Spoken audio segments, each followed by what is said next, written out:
जब धरित्री, धरित्री मतलब यहाँ पर क्या है, धरती।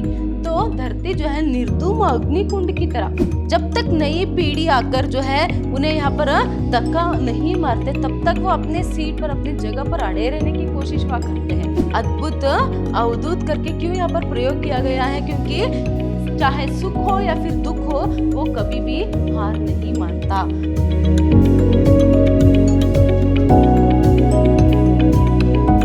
नमस्कार, मैं हूँ हर्षिता, हिंदी लेक्चरर, विद्याश्रम कॉलेज मैसूर। आज हम मैसूर यूनिवर्सिटी के फर्स्ट सेमेस्टर बीकॉम की हिंदी पाठ्यक्रम से शिरीष के फूल जो पाठ है उसे देखेंगे। पाठ को देखने से पहले हम उसके जो रचयिता या फिर लेखक है उनका परिचय देखेंगे। देखिए, प्रस्तुत जो ललित निबंध है उसके रचयिता है आचार्य हजारी प्रसाद द्विवेदी जी। शिरीष के फूल जो है उनके बहुत ही प्रसिद्ध ललित निबंधों में से एक है। तो यहाँ पर देखिए, उनका जन्म जो है 1907 में बलिया जिले में हुआ। उनका जन्म 1907 में बलिया जिले में हुआ। उनकी प्रमुख रचना है बाण भट्ट की आत्मकथा, चारु चंद्रलेखा, पुनर्नवा, अशोक के फूल, कल्पलता, सूर साहित्य, कुटज आदि इनकी प्रमुख रचनाएं हैं। इनकी मृत्यु जो है 1979 में हुआ। देखिए, प्रस्तुत जो पाठ है शिरीष के फूल, तो यहाँ पर लेखक जो है शिरीष के फूल के माध्यम से, मतलब पहले तो वह या क्या करते हैं पाठ में या फिर लेख में शिरीष के फूल के बारे में वर्णन करते जाते हैं, उसके जीवन के बारे में बताते हैं। तो किस तरह शिरीष के फूल कड़ी धूप में भी, मतलब गर्मी के मौसम में भी जो है यहाँ पर खिला वहा रह सकता है, वैसे ही जो है वही मनुष्य जो है यहाँ पर कुछ साधना जो है कर सकता है, जो अपने जीवन में जितनी भी मुश्किलें आए, जितनी भी विपरीत परिस्थितियां जो आए, उससे वह लड़ सके। मतलब उस धूप की तरह कितनी भी जो है मुश्किलें क्यों ना आए, उन सभी विपरीत परिस्थितियों से लड़कर उसमें डटकर जो रह सकता है ना, वही जो है क्या है पर साधना कर सकता है। तो वैसे ही शिरीष के फूल भी जो है कड़ी गर्मी में, विपरीत परिस्थिति में जो है पर खिला खिला वहां रह पाता है। तो इसीलिए पाठ का नाम भी जो है शिरीष के फूल करके रखा गया है। देखिए, पाठ का प्रारंभ यहाँ पर लेखक किस तरह कहते हैं, बहुत एक जो है ललित निबंध साहित्य है, फिर ललित निबंध है। तो देखिए, प्रारंभ में वो जहाँ बैठ के यह लेख लिख रहा हूँ, उसके आगे पीछे दाएं बाएं शिरीष के अनेक पेड़ है। क्या कहते हैं यहाँ पर लेखक प्रारंभ में क्या लिखते हैं कि जहां पर बैठकर मैं ये लेख लिख रहा हूं ना, तो मेरे आसपास जो है बहुत सारे शिरीष के अनेक वृक्ष है, पेड़ है करके वहां कहते हैं। आगे देखिए, जेठ की जलती धूप में जबकि धरित्री निर्धूम अग्निकुंड बनी हुई थी, शिरीष नीचे से ऊपर तक फूलों से लद गया था। देखिए यहाँ पर जब धरित्री, धरित्री मतलब यहाँ पर क्या है, धरती। तो धरती जो है निर्धूम अग्निकुंड की तरह, वह जब अग्निकुंड की तरह क्या है बनी हुई थी, मतलब इतनी कड़ी धूप, इतनी गर्मी में जो है वह मानो धरती ही जो है अग्निकुंड की तरह यहाँ पर क्या है जल रही है। ऐसे यहाँ पर गर्मी में भी जो है यहाँ पर शिरीष के नीचे से, शिरीष जो वृक्ष है वह नीचे से ऊपर तक क्या है फूलों से लद गया था। ये कैसे संभव हो सकता है, ये कैसे भला संभव हो सकता है? यही पहले लेखक का जो है आश्चर्य जो है होता है कि इतनी गर्मी में भी ये वृक्ष जो है, शिरीष के जो पेड़ है, वहां फूलों से लदा हुआ है। तो कैसे संभव है? देखिए, कम फूल इस प्रकार की गर्मी में फूल सकने की हिम्मत करते हैं।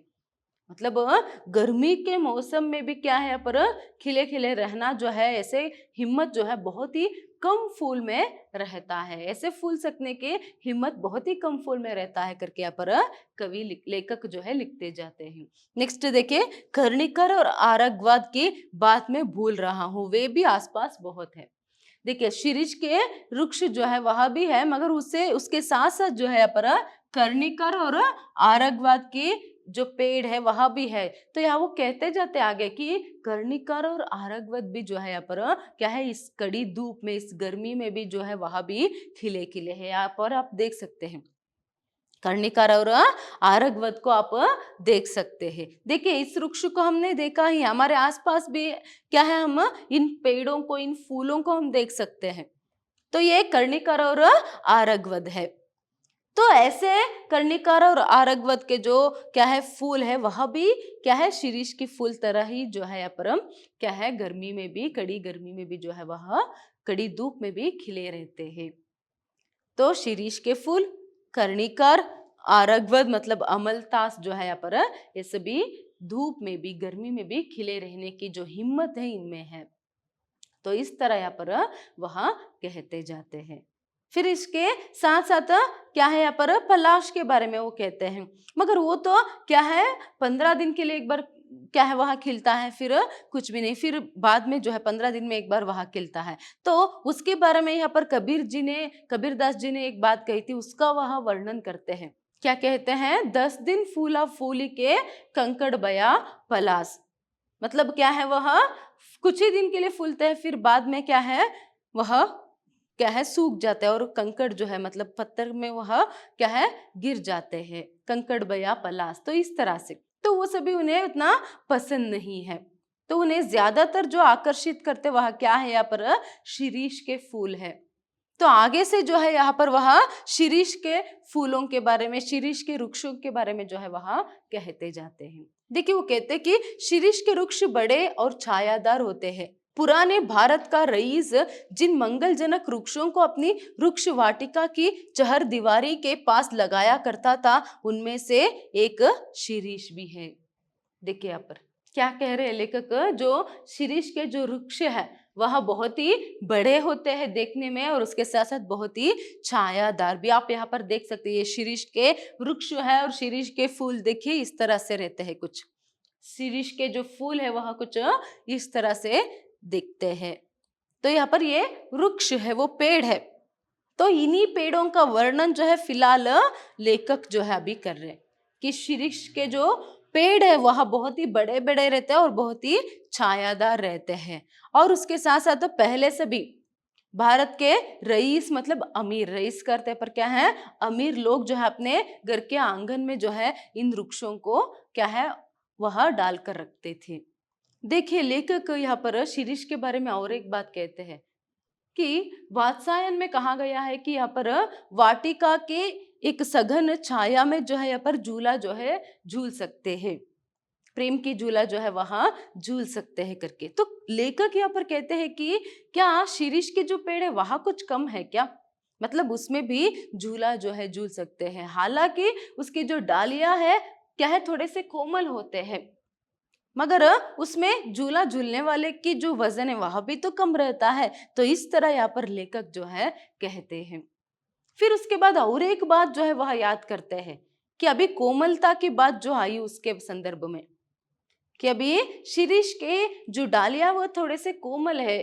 तो ऐसे जो यहाँ पर अगर वट वृक्ष से उसकी तुलना करेंगे तो इस तरह यहाँ पर क्या है कोमलता की बात जब आती है तभी उसी संदर्भ में और एक बात यहाँ पर कहते हैं कि कवि कालिदास ने जो है यहाँ पर कहा है कि क्या है जो शीरीष के जो फूल है वह इतने कोमल होते हैं कि वो सिर्फ भंवरों की जो यहाँ पर भार है सिर्फ वही सह सकते हैं, उतना ही, बाकी और कुछ नहीं।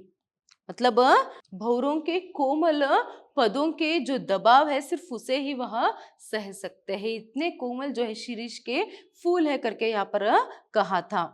तो लेखक यहाँ पर कहते हैं कि मैं इतने बड़े जो महान कवि है उनकी जो बात है उसे कैसे मैं टाल सकता हूँ, जब कवि कालिदास ने ही क्या है इस तरह से शीरीष के जो फूल है उनका वर्णन जो है यहाँ पर किया है, तो भला मैं कैसे क्या है उस बात को टाल सकता हूं। तो इस तरह यहाँ पर कहते हैं। और कालिदास ने जो फूल के बारे में ऐसे कहा था कि इतने कोमल है करके, तो कुछ अन्य कवि जो है ऐसे मानने लगे कि यहाँ पर शीरीष के हर एक अंग जो है मतलब शीरीष के पेड़ के जो हर एक अंग जो है वह उतना ही कोमल है करके, मगर ऐसा नहीं है। शीरीष का जो एक फल है ना वो बहुत ही कठोर है, मतलब बहुत ही स्ट्रांग है, इस तरह यहाँ पर वह कहते हैं। क्योंकि क्या है जो शीरीष के जो फल है वो जब तक क्या है कोई नई कलियां कर उन्हें धक्का ना देना वो अपने जगह पर अड़े रहते हैं। तो इसीलिए देखिए वो कहते हैं कि बसंत के आगमन के समय जब सारी वनस्थली पुष्प पत्र से मरमरित होती रहती है, शिरीष के पुराने फल बुरी तरह से कड़कड़ाते रहते हैं। मुझे इनको देखकर उन नेताओं की बात याद आती है जो किसी प्रकार जमाने का रुख नहीं पहचानते और जब तक नई पौध के लोग उन्हें धक्का मारकर निकाल नहीं देते तब तक जमे रहते हैं। देखिए कितने अच्छे से यहाँ पर वह कहते हैं कि क्या है, बसंत के आगमन के समय में, बसंत के आगमन के समय में क्या है यहाँ पर पूरी वनस्थली में क्या है, पुष्प और क्या है यहाँ पर फल से जो है मरमरित होता रहता है। पत्र मतलब क्या है यहाँ पर पत्ते, पत्र का अर्थ क्या है, पत्ते सभी मरमरित होते रहते हैं। ऐसे में शिरीष के पुराने फल देखिए, शिरीष के पुराने फल जो है वहां जर्जरित होते रहते, मतलब जब तक उसे कोई धक्का मारकर नहीं क्या है गिराता नीचे तब तक वो गिरते नहीं है, इतने स्ट्रांग है शिरीष के फल। कैसे, देखिए यहाँ पर एक उदाहरण वहां देते हैं, जैसे आजकल के नेता लोग जो है कि आजकल के नेता लोग जो है वह जमाने के रुख को पहचान नहीं पाते हैं। जब तक नई पीढ़ी आकर जो है उन्हें यहाँ पर धक्का नहीं मारते तब तक वो अपने सीट पर अपनी जगह पर अड़े रहने की कोशिश वह करते हैं। जितना हो सकता है वह भले कितने ही बूढ़े क्यों ना हो जाए, जो नेता लोग जो है कितने ही बूढ़े क्यों ना हो जाए, क्या है वहां अपनी सीट मतलब या फिर अपनी कुर्सी या फिर अपनी जो भी अधिकार है ना उसमें अड़े रहने की कोशिश वहां करते हैं, जैसे शिरीष के फल जो है करते हैं। तो जब तक कोई नई पीढ़ी के कोई नया नेता जो है आकर उसे क्या है वह उसे हरा कर यहाँ पर सीट पर नहीं बैठता तब तक वहां पर रहने की कोशिश जो है वहां करता है करके। क्यों ऐसे यहाँ पर बताया गया है, क्योंकि देखिए नेताओं के बारे में यहाँ पर बताया गया है कि कुछ नेता लोग जो है उन्हें क्या है संतृप्ति ही नहीं मिलती है, क्योंकि उनमें अधिकार लिप्सा रहती है और भी अधिकार में रहना है और भी जो है यहाँ पर जो कुछ मिल सकता है उसे बटोरना है, ऐसे लिप्सा जो है हम इसे यहाँ पर कह सकते हैं। वो क्या सोचते हैं यहाँ पर कि अभी क्या है वो आगे भी नहीं बढ़ पाते और पीछे भी नहीं हट पाते, जहां रहे कि शायद काल के क्या है यहाँ पर चाटे से वह बच पाए, काल के चाटे से या फिर उसके क्या है यहाँ पर फंदे में जो है आने से यह बच पाए, ऐसे कुछ वहां सोचते हैं क्या। अभी कितनी भी उम्र हो जाए वही रहने की जो कोशिश करते हैं। तो इस तरह यहाँ पर वह कहते हैं कि शायद ही जो है पर मृत्यु, काल का अर्थ यहाँ पर क्या है मृत्यु। तो क्या वो ऐसे सोचते हैं कि अगर वो वहीं पर अपने सीट पर ही बैठे रहेंगे तो वो मृत्यु से भाग सकते हैं? बिल्कुल भी नहीं। मगर ऐसा बर्ताव वह करते हैं कि क्या है वो हमेशा उसी जगह पर उसी अधिकार पर वह रहेंगे करके। तो असल में ऐसा नहीं है। जब काल जो है अपना तांडव जो है करने लगता है तो उससे कोई बच नहीं पाता, मतलब उनकी इच्छा या फिर उनकी मंशा भी ऐसे ही रहते हैं, या तो क्या है उन्हें मरना ही है तभी जाकर वो उस जगह से हटेंगे। तो इस तरह कुछ लोगों में अधिकार लिप्सा जो है रहती है, अक्कड़पन जो है उसे हम कह सकते हैं। तो इस तरह पर शिरीष के फल के बारे में लेखक जो है लिखते जाते हैं। तो आगे देखिए यहाँ पर लेखक क्या लिखते जाते हैं, वो लिखते हैं कि एक एक बार मुझे मालूम होता है कि यह शिरीष एक अद्भुत अवधूत है, दुख हो या सुख वह हार नहीं मानता। क्यों ऐसे यहाँ पर अद्भुत अवधूत करके यहाँ पर वह कहते हैं, देखिए अद्भुत अवधूत करके क्यों यहाँ पर प्रयोग किया गया है, क्योंकि चाहे सुख हो या फिर दुख हो वो कभी भी हार नहीं मानता। ना ऊदों का लेना ना मादों का देना, जब धरती और आसमान जलते रहते हैं तब भी यह हजरत न जाने कहां से अपना रस खींचते रहते हैं। मौज में आटो यहाँ मस्त रहते हैं। एक वनस्पति शास्त्री ने मुझे बताया है कि यह उस श्रेणी का पेड़ है जो वायुमंडल से अपना रस खींचता है। देखिए क्यों, क्योंकि कुछ भी हार जो है वहां नहीं मानते हैं। तो इतनी कड़ी धूप से इतनी कड़ी गर्मी में भी न जाने वह वो जो पोषण जो है उन्हें मिलता है पता नहीं, जो हमेशा ऐसे खिले रहते हैं। तो इसीलिए यहाँ पर क्या है कि देखिए हजरत न जाने कहां से अपना रस जो है वह खींचते हैं, कि किसी वनस्पति ने बताया, वनस्पति शास्त्री ने जो है ये बताया है शिरीष के फूल के बारे में कि वह वायुमंडल से जो है अपना रस जो है खींचता है। कहाँ से? वायुमंडल से वहां अपना रस खींचता है। तो इस तरह यहाँ पर शिरीष के वृक्ष के बारे में, शिरीष के फूल के बारे में यहाँ पर कहा गया है। मतलब कितनी भी गर्मी हो उसे कहीं से भी क्या है, अगर पानी भी नहीं डालेंगे तो वहां वायुमंडल से उस रस को खींच कर जो है, जो पोषण उसे चाहिए वो क्या है, वह खुद लेता है। तो यहाँ पर हमें क्या पता चलता है, वो जो अक्कड़पन है, वो स्ट्रांगनेस जो है हम यहाँ पर देख सकते हैं। तो इसीलिए तो क्या है, अद्भुत अवधूत यहाँ पर कहा गया है। यहाँ पर ये जो अवधूत शब्द जो है इसे अच्छे से याद में रखिएगा, क्योंकि हो सकता है कि आपको पूछा जाए ये प्रश्न कि अद्भुत अवधूत यहाँ पर किसे कहा गया है, शिरीष के वृक्ष या फिर फूल को। शिरीष के वृक्ष को यहाँ पर अवधूत कहा गया है, याद रखिएगा। या फिर कालजयी अवधूत भी यहाँ पर कहा गया है, अद्भुत अवधूत या कालजयी अवधूत। जैसे ही आपको यहाँ पर पूछा जाए कि प्रश्न अवधूत कौन है करके, तो आपको शीर्ष के वृक्ष या पेड़ करके आपको लिखना है। तो वो अवधूत की तरह है, वो साधना करता है कि अवधूत सब कुछ जिसने क्या है छोड़ दिया हो, सिर्फ वो अपनी साधना में ही तल्लीन रहते हो। तो ऐसे में क्या है, शीर्ष के वृक्ष भी है, वो उसे क्या है, ना ही सुख से कुछ लेना देना है और ना ही दुख से कुछ लेना देना है।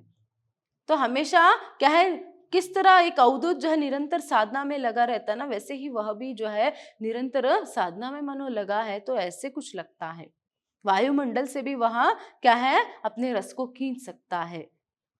तो यहाँ पर एक अक्कड़पन की बात जो है आती है।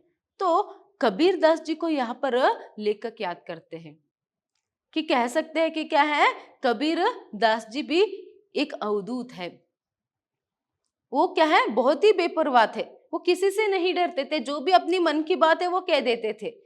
तो बेपरवाह और बहुत ही फक्कड़ जो है वहां थे, बहुत ही मजबूत जो है वहां थे, किसी से नहीं डरते थे, अपनी बात कहकर ही वहां क्या है रुकते थे।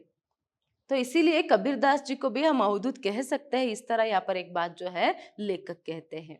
देखिए कबीरदास जी में जो है यहाँ पर क्या है, एक अनासक्त योगी की तरह जो है यहाँ पर स्थिर प्रज्ञता जो है उनमें थी। कबीरदास जी में अनासक्त योगी की तरह एक स्थिर प्रज्ञता जो थी ना, उसके कारण भी जो है हम उसे यहाँ पर अवधूत जो है कह सकते हैं। क्योंकि अभी कुछ समय पहले मैंने आपको बताया कि वो किसी से यहाँ पर डरते नहीं थे, अपनी बात सीधा सीधा वहां कह देते थे। तो ऐसे में क्या है, वो कबीरदास जी को अवधूत कहते हैं। फिर उसके बाद कालिदास को जो है लेखक याद करते हैं कि कालिदास जो है वह भी जो है यहाँ पर क्या है, एक अवधूत की तरह है। देखिए कालिदास कबीरदास ऐसे भी क्या है, अच्छे कवि थे, है ना। तो यहाँ पर लेखक कहते हैं कि मैं उनकी तुलना जो है यहाँ पर मुझसे नहीं कर सकता, उनका स्थान ही अलग है ना। कोई भी अरे गहरे जो कवि या फिर छोटे मोटे लेखक के साथ उनकी तुलना जो है यहाँ पर नहीं कर सकते। खुद लेखक कहते हैं कि मेरी तुलना मैं उनके साथ नहीं कर सकता, क्योंकि उनमें जो स्थिर प्रज्ञता और उनमें जो यहाँ पर मजबूती या फिर उनमें क्या है, एक अवधूत के जो गुण थे ना, वो हमें नहीं है करके। फिर कालिदास के बारे में कहते हैं, देखिए जो शाकुंतला है वो क्या है, कालिदास के हृदय से यहाँ पर निकल कर आई है। शाकुंतला कालिदास के हृदय से निकल कर आई है। तो ऐसे में क्या है, यहाँ पर दुष्यंत जो है वह भी जो है उसका चित्र बनाता है, तभी क्या है उसे लगता है कि कुछ तो उसमें कमी है करके, तभी क्या है वो शिरीष के फूल को जो है उसके कानों में लगाना जो है यहाँ पर उस चित्र में जो है यहाँ पर लगाने के बारे में वह सोचता है। तो इस तरह जो है यहाँ पर क्या है, रचना जो थी कालिदास के, तो अभिज्ञान शाकुंतला, तो उसके बारे में यहाँ पर वह चर्चा थोड़ी समय के लिए वह करते हैं। फिर इसके बाद देखिए आगे वो कहते हैं कि शिरीष तरु सचमुच पक्के अवधूत की भांति मेरे मन में ऐसे तरंगे जमा देता है जो ऊपर की ओर उड़ती रहती है। इस चिलकती धूप में भी इतना सरस वह कैसे बना रहता है। क्या ये बाह्य परिवर्तन धूप वर्षा आंधी लू अपने आप में सत्य नहीं है। देखिए जब भी लेखक जो है शीर्ष के तरु तरु मतलब जो पेड़ जो है उसे देखते थे, उन्हें हमेशा जो है आश्चर्य जो है होता था, कैसे संभव है ये सभी। देखिए ये सभी जो धूप वर्षा आंधी लू, ये सभी से तूफान आए या फिर कितनी भी कड़ी धूप हो, वर्षा कितनी भी बारिश हो, तो ऐसे में क्या ये सभी सत्य नहीं है। फिर भी वह कैसे जो है वह इतना सरस जो है रह सकता है। तो ये डाउट जो है पर बार बार यह प्रश्न जो है लेखक को सताता रहता है। फिर आगे देखिए वो कहते हैं कि हमारे देश के ऊपर से जो यह मारकाट, अग्निदाह, लूटपाट, खून कच्चर का बवंडर बह गया है, उसके भीतर भी क्या स्थिर रह जा सकता है? देखिए अभी ये जो धूप, वर्षा, तूफान जो है, इसकी तुलना अगर हम इससे करेंगे कि मारकाट, अग्निदाह, लूटपाट, खून कच्चर, एक बवंडर ही, एक तूफान ही जो है ऐसे बह गया है। आपको पता है अंग्रेजों के शासन काल में या फिर उससे पहले भी बहुत बार क्या है हमारे देश पर जो है बहुत ही बार जो है आक्रमण हुआ है। तो कितनी बार भी आक्रमण हो, हमेशा जो है क्या है भारतवासी जो है उस आक्रमण से लड़ते थे, उस तूफान में भी डट कर रहते थे, है ना। तो ऐसे में देखो यहाँ पर जो भी मारकाट हुआ, जो भी खून कच्चर या फिर जो भी हुआ, उसमें उसके भीतर भी कोई क्या है, इसी शीरीष के वृक्ष की तरह, इसे शीरीष के वृक्ष की तरह कोई यहाँ पर रह सकता है। तो आगे देखिए शीरीष रह सका है, तो किस तरह तूफान में हो, कड़ी धूप में हो या फिर क्या यहाँ पर आंधी में हो, किस तरह शीरीष का वृक्ष रह सका था ना, उसी तरह जो है यहाँ पर क्या है हमारे देश में भी एक क्या है बूढ़ा जो है रह सका था। अभी तक शायद आपको समझ में आ गया होगा कि किस बूढ़े की बात जो है यहाँ पर कह रहे हैं, किसकी बात यहाँ पर कह रहे हैं लेखक, महात्मा गांधी जी के बारे में। देखिए क्यों मेरा मन पूछता है कि ऐसा क्यों संभव हुआ, क्योंकि शीरीष भी अवधूत है। शीरीष वायुमंडल से रस खींचकर इतना कोमल और इतना कठोर है, गांधी भी वायुमंडल से रस खींचकर इतना कोमल और इतना कठोर हो सका था। मैं जब जब शीरीष के ओर देखता हूँ तब तब हूँ उठती है, हाय वह अवधूत आज कहाँ है। देखिए क्यों ऐसे कहा जाता है, क्योंकि अभी तक लेखक ने कहा कि शीरीष एक अवधूत है, ऐसे ही क्या है महात्मा गांधी जी भी एक अवधूत है। यहाँ पर देखिए शीरीष भी एक अवधूत है, तो शीरीष जो है जो अवधूत था वह वायुमंडल से रस खींचकर जो है वो क्या है उतने स्ट्रांग जो है वहां रह सका था, एक समान कोमल और एक समान कठोर जो है वहां रह सका था। वैसे ही महात्मा गांधी जी भी जो है जो भी क्या है देश से जो भी यहाँ पर खून कच्चर, जो भी आक्रमण हो या फिर जो भी यहाँ पर लूटपाट उस समय में हुआ, उस समय में गांधी जी शीरीष की वृक्ष की भांति जो है क्या है वहां रह सके थे। तो एक समान कोमल भी और एक समान जो है यहाँ पर कठोर भी। देखिए कोमल और कठोर कैसे, अभी पहले बताया गया था कि शीरीष के जो फूल है बहुत ही कोमल है, सिर्फ भौरों के पद के क्या है बाहर ही वहां सह सकते हैं। तो क्या है वो बहुत ही कोमल थे। एक तरफ अगर हम देखेंगे महात्मा गांधी जी अहिंसावादी थे, उनका बर्ताव बहुत ही कोमल था। तो कठोर क्यों प्रयोग किया गया है, अगर वह अहिंसावादी है तो वह बहुत ही कोमल है, उनका व्यवहार बहुत ही कोमल था, उनकी बातें बहुत ही कोमल थी, तो क्यों कठोर का प्रयोग किया गया है, क्योंकि उनकी जो एक क्या है यहाँ पर एक दृढ़ निश्चय जो था वह बहुत ही कठोर था, उसमें वो बहुत ही स्ट्रांग थे। इसीलिए देखिए कितने भूख के हड़ताल जो है वहां करते हैं, है ना। तो तब भी वहां क्या है उसमें डटे रहने की जो ताकत उनमें जीत थी, इसीलिए यहाँ पर कठोर शब्द का प्रयोग किया गया है। कितने न जाने क्या है यहाँ पर भूख हड़ताल उन्होंने की, कितने यहाँ पर सत्याग्रह उन्होंने किए, कितने आंदोलन उन्होंने किए, तो उसमें क्या है उतनी स्ट्रांग से जो है कठोरता जो है एक अपनी दृढ़ निश्चयता में जो एक कठोरता थी, चाहे क्या है वो उन्होंने कभी भी हिंसा का यहाँ पर क्या है राह नहीं चुना, अहिंसा से ही क्या है वो यहाँ पर जो अहिंसा के मार्ग पर ही है और सत्य के मार्ग पर ही चलते हुए यहाँ पर क्या है कुछ हासिल करने के एक निश्चय जो उनके मन में था ना, उसमें एक कठोरता थी, उसमें वह स्ट्रांग थे। तो इसीलिए एक साथ कोमल और एक साथ क्या है कठोर करके यहाँ पर प्रयोग किया गया है।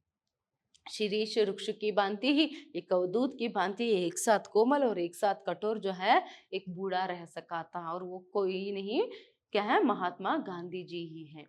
तो इस तरह यहाँ पर उन्हें याद करते हैं। और फिर देखिए वायुमंडल में किस तरह शीरीष का वृक्ष रस खींच कर रह पाता था ना, वैसे ही शायद महात्मा गांधी जी भी, उन्हें उतनी ताकत कहाँ से आती पता नहीं, शायद वो भी उसी की तरह वायुमंडल से रस खींचते थे क्या, तो उसमें भी रस खींच कर वह क्या है ऐसे डटे रहने की ताकत उनमें थी क्या करके यहाँ पर वह कहते हैं। तो अभी बाद में वो कहते हैं कि अभी जब भी मैं शीरीष के वृक्ष को देखता हूँ तो मन से एक आवाज जो है उठती है कि हाँ आज वहाँ अवधूत कहाँ होगा, क्या कर रहा होगा, या फिर हाय वहाँ अवधूत आज कहाँ है। तो इस तरह एक प्रश्न जो है मन में उठता है करके यहाँ पर आपका जो ललित निबंध या फिर जो पाठ है वह संपूर्ण होता है।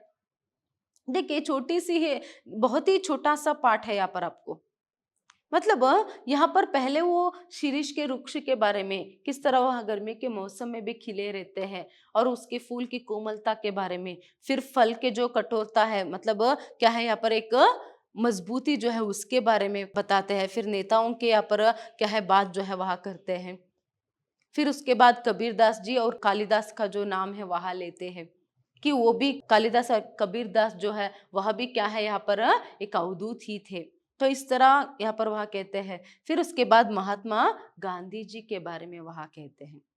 तो ये सभी देखिए, कबीरदास जी का हम नाम लेते हैं, अभी महात्मा गांधी जी का नाम हम अभी स्मरण करते हैं, कालिदास को याद करते हैं।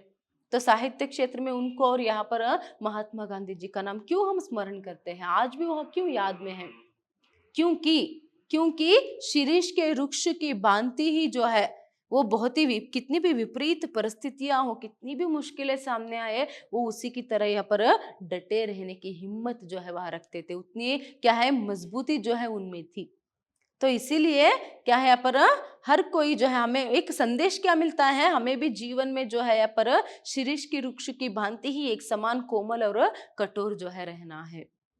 तो ये एक संदेश जो है हमें यहाँ पर मिलता है। अगर आप कुछ साधना करना चाहते हैं तो कितनी भी मुश्किलें आए उसमें डटे रहने की ताकत, हिम्मत जो है आप में रहना चाहिए। तो ये बात जो है यहाँ पर हमें पता चलती है। धन्यवाद।